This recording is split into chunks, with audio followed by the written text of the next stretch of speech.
नमस्ते बच्चों। Succeed e learning app में आप सबका स्वागत है। आज हम लेखिका महादेवी वर्मा जी की लिखित गिल्लू पाठ के बारे में थोड़ा जानकारी प्राप्त करेंगे। उनका जन्म 24 मार्च 1907 में फर्रुखाबाद में हुआ था। महादेवी वर्मा जी की द्वारा लिखित कृतियां हैं यमा, संध्या गीत, दीपशिखा, नीरजा, निहार, आतिथ की चलनचित्र, स्मृति के रेखा है, पथ के साथी, मेरा परिवार और श्रृंखला की खड़िया। चलो बच्चों, अब हम गिल्लू पाठ के बारे में जानकारी प्राप्त शुरू करते हैं। लेखिका महादेवी वर्मा जी ने एक दिन सवेरे कमरे के बाहर बरामदे में देखा तो दो कौवे खेल रहे थे। पुराणों में कौवा को काका भुशंडी कहते हैं, जो एक साथ समादृत और अनादृत होते हैं। बच्चों, हम सबको विश्वास है कि हमारे पूर्वज पितृपक्ष में काका बनकर आते हैं। दूर रहने वाले रिश्तेदारों की आने की संदेश अपने कर्कश स्वर में देते हैं।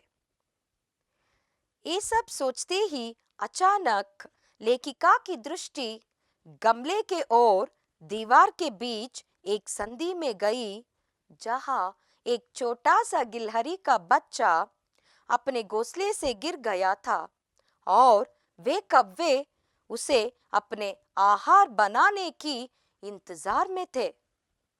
बच्चों, गिलहरी का बच्चा थोड़ी देर गमले में चुपका रहा। लेखिका ने उसे बहुत सावधानी से उठाया और कमरे के अंदर लेकर आई। वह रूही से उनका खून साफ किया और गांव पर पेनिसिलिन मरहम लगाया। कई घंटे बाद उसकी मुंह पर एक पानी का बूंद टपकाया। 3 दिनों के अंदर वह छोटा सा गिलहरी का बच्चा पूर्ण रूप से स्वस्थ हो गया। बच्चों, लेखिका ने उसका नाम गिल्लू रख दिया। उन्होंने उसे एक फूलों की डालिया में रखकर खिड़की में लटका दिया, जहां वो उधर 2 वर्ष तक रहा।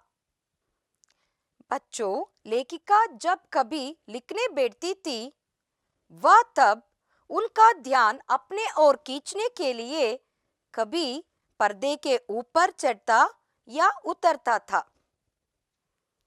बच्चों, कभी कभी तो लेखिका ने उसे एक लंबे लिफाफे में सिर बाहर और शरीर अंदर करके रखती थी। बच्चों, लेखिका ने खिड़की में एक छोटा सा जगह बना दी थी, जिसमें गिल्लू बाहर जाकर अंदर आ जाता था।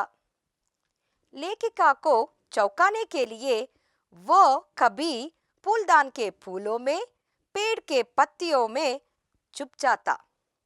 वे जब खाना खाती, तब वे उनके साथ थाली में से एक एक चावल उठाकर खाता था।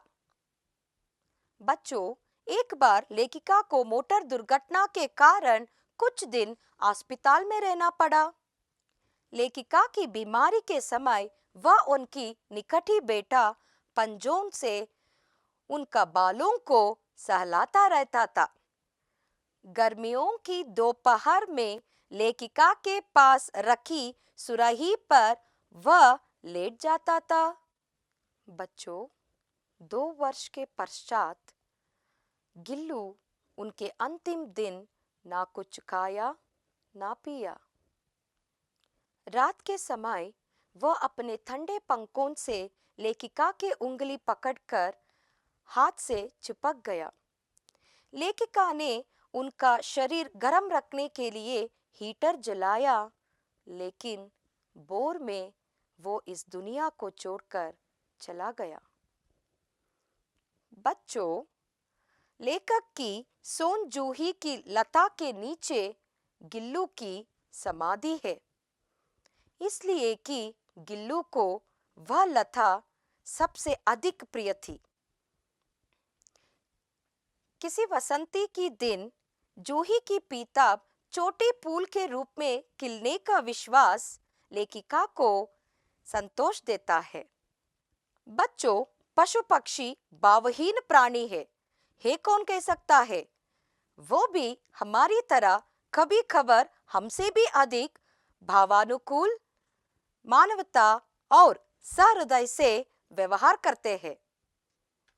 बच्चों, महादेवी वर्मा जी ने एक छोटा सा जीव गिल्लू का रेखांकन करके प्राणी जगत का मानव सहज जीवन शैली का प्रभावशाली चित्रण किया है। आज के संदर्भ में जहां मानव के स्वार्थ के कारण पशु पक्षियों की जातियां लपट होती जा रही है, वहां महादेवी वर्मा ने उनकी रक्षा और उनके प्रति प्रेम भाव का प्रेरणा दिया है। अच्छा बच्चों, ये पाठ अभी समाप्त होता है। उम्मीद है आपको ये पाठ अच्छा लगा हो।